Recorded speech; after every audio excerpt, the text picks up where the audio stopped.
ಪರಂ ಶಾಂತಿ Kannada YouTube channel ಪರಂ ಶಾಂತಿ ಬೇಹದ್ ಜ್ಞಾನಕ್ಕೆ ಸ್ವಾಗತ. ಬಾಪೂಜಿಯವರು ತಮ್ಮ ಒಂದು ವಿಡಿಯೋದಲ್ಲಿ ಮರ್ಕರ್ ರಾಕ್ ಹೋನಾ ಅಂದರೆ ಸುಟ್ಟು ಭಸ್ಮವಾಗಿ ಬಿಡುವುದು ಎಂದು ಹೇಳಿದ್ದಾರೆ. ಅದರ ವಿಶ್ಲೇಷಣೆ ಅನಂತ್ ಭಾಯಿಯವರು ಈ ರೀತಿ ಮಾಡುತ್ತಾರೆ. ಪರಂ ಶಾಂತಿ ಆತ್ಮನಲ್ಲಿ ತಾನು ಭಸ್ಮವಾಗಿ ಬಿಡಬೇಕು, ಅಥವಾ ಇನ್ನೊಂದು ಅರ್ಥದಲ್ಲಿ ಹೇಳೋದಾದರೆ ತಾನು ಮಣ್ಣಲ್ಲಿ ಮಣ್ಣಾಗಿ ಹೋಗಬೇಕು ಎನ್ನುವಂತಹ ಭಾವ ಬರುವುದು ಯಾವಾಗ ಅಂದರೆ, ಇದು ಅದೆಷ್ಟು ಆಳವಾದಂತಹ ಸ್ಥಿತಿಯಾಗಿದೆ ಎಂದರೆ, ಬೇಹದ್ನ ಆತ್ಮ ಕೇವಲ ವಿಶ್ವ ಕಲ್ಯಾಣಕ್ಕಾಗಿಯೇ ತನ್ನ ಜೀವನವನ್ನು ಮುಡಿಪಾಗಿ ಇಡುತ್ತಾರೆ. ಅವರಲ್ಲಿ ಯಾವುದೇ ರೀತಿಯ ಒಂದು ವೈಯಕ್ತಿಕ ಆಸೆ ಆಕಾಂಕ್ಷೆಗಳು, ಯಾವುದನ್ನೋ ನಾನು ಪ್ರಾಪ್ತಿ ಮಾಡಿಕೊಳ್ಳಬೇಕು ಎನ್ನುವಂತಹ ಆಸೆ ಯಾವುದೂ ಇರುವುದಿಲ್ಲ. ಕರ್ಮಾತೀತ ಸ್ಥಿತಿ ಎಂದರೆ ಕರ್ಮಗಳನ್ನು ಮಾಡುತ್ತಾ ಮಾಡುತ್ತಾ ಕರ್ಮಾತೀತವಾದಂತಹ ಒಂದು ಸ್ಥಿತಿಯಲ್ಲಿ ಇರುವುದು. ಆದರೆ ಈ ಸ್ಥಿತಿ ಅಂದರೆ ಸುಟ್ಟು ಭಸ್ಮವಾಗುವುದು, ಒಂದಾಗಿ ಹೋಗುವುದು, ಪರಮಾತ್ಮನಲ್ಲಿ ಸೇರಿಕೊಂಡು ಬಿಡುವುದು. ಈ ಒಂದು ಸ್ಥಿತಿ, ಈ ಸ್ಥಿತಿಯಲ್ಲಿ ಆತ್ಮ ತನಗಾಗಿ ಏನನ್ನೂ ಇಚ್ಛಿಸುವುದಿಲ್ಲ, ಬಯಸುವುದಿಲ್ಲ. ಅಂದರೆ ಬ್ರಹ್ಮನನ್ನು ಪಡೆಯುವುದು. ಬ್ರಹ್ಮನನ್ನು ಬಿಟ್ಟು ಬೇರೆ ಯಾವುದೇ ಪ್ರಾಪ್ತಿಯ ಇಚ್ಛೆಗಳು ಇಲ್ಲ. ಬ್ರಹ್ಮ ಸಮಾನವಾಗಿ ಬಿಡುವುದು. ತನು ಮನ ಎಲ್ಲವೂ ಬ್ರಹ್ಮಮಯ. ಬ್ರಹ್ಮನ ಸಂಕಲ್ಪಗಳೇ ನನ್ನ ಸಂಕಲ್ಪ. ಸಂಪೂರ್ಣ ಬ್ರಹ್ಮ ಸಮಾನವಾಗಿ ಬಿಡುವುದು. ಅಂದರೆ ಲೌಕಿಕ ಅಥವಾ ಸಾಂಸಾರಿಕ ಬದುಕಿನ ಎಲ್ಲ ರೀತಿಯ ಒಂದು ಸಂಬಂಧವನ್ನು, ಕನೆಕ್ಷನನ್ನು ಕಟ್ ಮಾಡಿಕೊಳ್ಳುವುದು. ಅಂದರೆ ಇಲ್ಲಿ ಹೇಳುವುದೆಲ್ಲವನ್ನು ನೀವು ಬೇಹದ್ನಲ್ಲಿ ತೆಗೆದುಕೊಂಡು ತಿಳಿದುಕೊಳ್ಳಬೇಕಾಗಿದೆ. ಏಕೆಂದರೆ ಸಂಬಂಧಗಳನ್ನು ಕಟ್ ಮಾಡಿಕೊಳ್ಳುವುದು ಅಥವಾ ದೂರವಿಡುವುದು ಅಂದರೆ ಮನಸ್ಸಿನಿಂದ ಇದನ್ನು ದೂರವಿಡುವುದು ಎಂದರ್ಥ.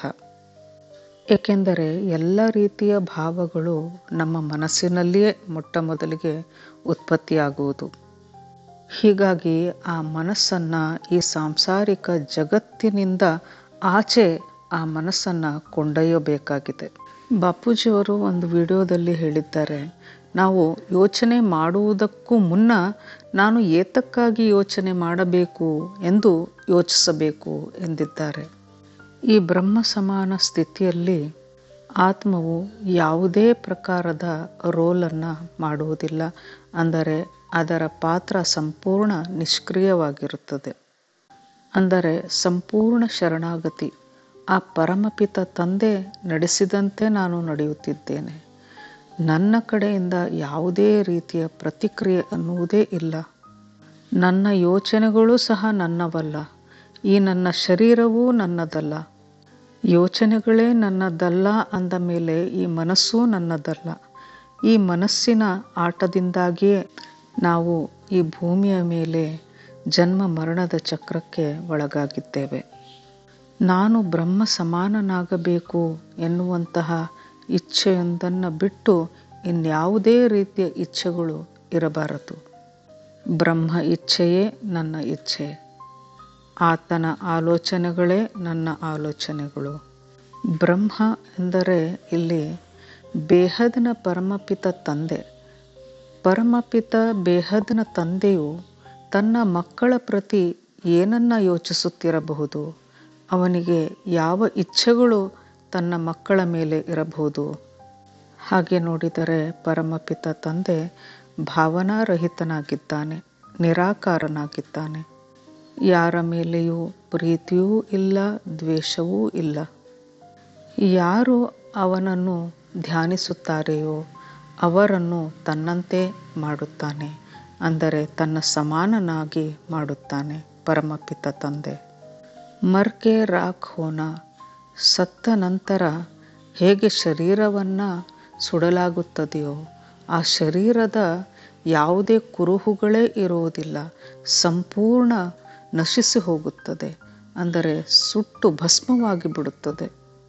ಇದರಂತೆ ಬದುಕಿದ್ದಾಗಲೇ ನನ್ನನ್ನು ನಾನು ಸಂಪೂರ್ಣ ಸಮರ್ಪಣ ಭಾವದಿಂದ ಪರಮ ಪಿತನಲ್ಲಿ ನಾನು ಶರಣಾಗಬೇಕು.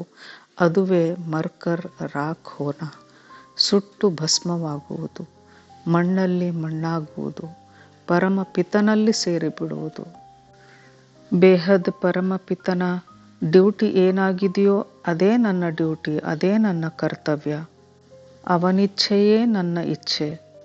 ಪರಮಪಿತ ಬೇಹದ್ ತಂದೆಯ ಇಚ್ಛೆ ಈ ಸಂಪೂರ್ಣ ಜಗತ್ತನ್ನು ಪರಿವರ್ತನೆ ಮಾಡುವುದಾಗಿದೆ. ಹೀಗಾಗಿ ನಮ್ಮ ಇಚ್ಛೆಯೂ ಸಹ ವಿಶ್ವದ ಪರಿವರ್ತನೆಯೇ ಆಗಬೇಕು. ತನಗಾಗಿ ಏನನ್ನೂ ಬಯಸಬಾರದು, ಏನನ್ನೂ ಯೋಚಿಸಬಾರದು.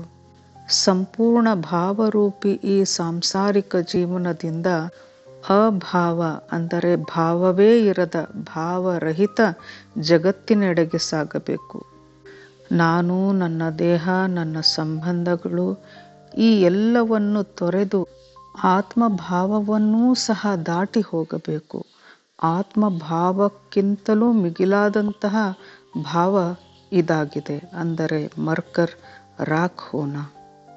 ನಾನು ಆತ್ಮನಾಗಿದ್ದೇನೆ ಎನ್ನುವಂತಹ ಭಾವ ಕೂಡ ಇಲ್ಲಿ ನಶಿಸಿ ಹೋಗುತ್ತದೆ, ಅಳಿಸಿ ಹೋಗುತ್ತದೆ.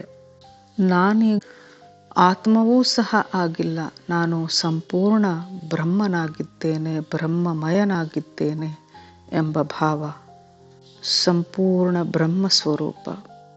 ಇದರ ನಂತರ ಆತ್ಮದ ಯಾವುದೇ ರೀತಿಯ ಸ್ಥಿತಿ ಇರುವುದಿಲ್ಲ, ಅಂದರೆ ಯಾವುದೇ ರೂಪ ಆಕಾರಗಳಿಲ್ಲ. ಇದುವೇ ಆತ್ಮದ ಸಂಪೂರ್ಣ ಪರಿವರ್ತನೆಯಾಗಿದೆ. ಈ ಒಂದು ಪರಿವರ್ತನೆಯ ನಂತರ ಏನೂ ಉಳಿಯುವುದಿಲ್ಲ, ಎಲ್ಲವೂ ಶೂನ್ಯ. ಸ್ವಯಂನ ಅಸ್ತಿತ್ವವೂ ಸಹ ಉಳಿಯುವುದಿಲ್ಲ. ಇದೊಂದು ಅಮೇಜಿಂಗ್ ಸ್ಥಿತಿಯಾಗಿದೆ. ಈ ಸ್ಥಿತಿಗೆ ನಾವು ತಲುಪಿದಾಗ ಬೇಹದ್ನ ಆನಂದ ನಮಗೆ ದೊರೆಯುತ್ತದೆ. ಏಕೆಂದರೆ ಇದರ ನಂತರ ಇನ್ಯಾವುದೇ ವಿದ್ಯೆಗಳು ಉಳಿದುಕೊಂಡಿಲ್ಲ. ಇದು ಸಂಪೂರ್ಣ ಪರಿಪೂರ್ಣ ಸ್ಥಿತಿಯಾಗಿದೆ. ಇದರ ನಂತರ ಯಾವುದೇ ಇಚ್ಛೆಗಳು ಇರುವುದಿಲ್ಲ. ವಿಶ್ವ ಕಲ್ಯಾಣದ ಇಚ್ಛೆ, ಇದರ ಆಚೆಯ ಸ್ಥಿತಿ ಇದಾಗಿದೆ. ಅಂದರೆ ಇಚ್ಛೆಗಳೇ ಶೂನ್ಯವಾಗಿ ಬಿಡುತ್ತವೆ. ಇದು ಕಟ್ಟ ಕಡೆಯ ಸ್ಥಿತಿಯಾಗಿದೆ. ಇದರ ನಂತರ ಯಾವುದೂ ಉಳಿದಿಲ್ಲ, ಯಾವುದೂ ಉಳಿದುಕೊಳ್ಳುವುದಿಲ್ಲ. ಈ ಸ್ಥಿತಿ ನಮಗೆ ಪ್ರಾಪ್ತಿಯಾಗುವುದು ನಮ್ಮಲ್ಲಿ ಕೇವಲ ನಾನು ಮತ್ತು ನನ್ನ ತಂದೆ ಪರಮಪಿತನ ಹೊರತು ಇನ್ಯಾರೂ ಇಲ್ಲ ಎನ್ನುವಂತಹ ಭಾವ ಬಂದಾಗಲೇ ಈ ಒಂದು ಉತ್ತುಂಗ ಸ್ಥಿತಿಗೆ ನಾವು ತಲುಪುತ್ತೇವೆ. ನಮ್ಮಲ್ಲಿ ಅದೆಷ್ಟು ಅಗಾಧ ಪ್ರೇಮ ಪರಮಪಿತನಲ್ಲಿ ಇರಬೇಕು ಎಂದರೆ, ತನ್ನ ಸಮಾನನನ್ನಾಗಿ ಮಾಡಲು ಆ ಪರಮಪಿತ ಕೂಡ ವಿವಶನಾಗಿ ಬಿಡಬೇಕು. ಅಷ್ಟು ಅಗಾಧ ಪ್ರೇಮ ನಮಗೆ ಪರಮಪಿತನಲ್ಲಿರಬೇಕು. ಈ ಸ್ಥಿತಿಗೆ ಬಂದು ತಲುಪಿದಾಗ ಆತ್ಮನಲ್ಲಿಯ ಪವರ್ ಎಂದಿಗೂ ಕಡಿಮೆಯಾಗುವುದಿಲ್ಲ, ಕ್ಷೀಣಿಸುವುದಿಲ್ಲ. ನಮ್ಮ ವಿಚಾರಗಳಿಂದಾಗಿ, ನಮ್ಮ ಸಂಕಲ್ಪಗಳಿಂದಾಗಿ ನಮ್ಮ ಆತ್ಮನ ಶಕ್ತಿ ಕ್ಷೀಣಿಸುವುದು ನಿಂತು ಬಿಡುತ್ತದೆ. ಈ ಒಂದು ಸ್ಥಿತಿಯಲ್ಲಿ ಮನಸ್ಸು ಕೂಡ ಅಸ್ತಿತ್ವದಲ್ಲಿ ಇರುವುದೇ ಇಲ್ಲ. ಇಲ್ಲಿ ಮನಸ್ಸಿನ ಆಟವೂ ನಿಂತು ಬಿಡುತ್ತದೆ. ನನ್ನ ಅಸ್ತಿತ್ವವನ್ನು ಅಳಿಸಿ ಹಾಕಿ ನಾನು ಆ ಪರಮಪಿತ ತಂದೆಯಂತೆ ಆಗುವುದೇ ಮರ್ಕರ್ ರಾಕಬನ್ನ, ಅಂದರೆ ಭಸ್ಮವಾಗಿ ಬಿಡುವುದು, ಪರಮಾತ್ಮನಲ್ಲಿ ಸೇರಿಕೊಳ್ಳುವುದು ಎಂದರ್ಥ. ಇದುವೇ ಬೇಹದ್ನ ಸ್ಥಿತಿ, ಬೇಹದ್ನ ಆನಂದ, ಬೇಹದ್ನ ಪ್ರೇಮ. ಅತೀ ಸುಂದರ, ಅತಿ ಆನಂದಮಯ ಸ್ಥಿತಿ ಇದಾಗಿದೆ.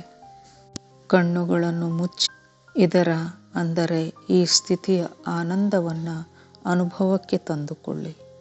ಈ ಆನಂದ, ಈ ಪರಮಾನಂದ, ಇದು ವರ್ಣಿಸಲು ಸಾಧ್ಯವೇ ಇಲ್ಲ. ಇದು ಜೀವನದ ಅಂತಿಮ ಸತ್ಯವಾಗಿದೆ. ಪರಂ ಶಾಂತಿ, ಬೇಹದ್ ಕಿ ಪರಂ ಶಾಂತಿ. ಪರಮ ಶಾಂತಿ ಸೋಚೋ ಬೋಲೋ ಪರಂ ಶಾಂತಿ. Join us daily for our morning live meditation, Monday to Saturday, 5:30 to 6:30 a.m. Join us daily for live meditation, 10 p.m. to 11 p.m. on YouTube Live. Subscribe now. Website www.paramshanti.org. Email us anand@paramshanti.org. Like, share, subscribe. Join today. बेहद की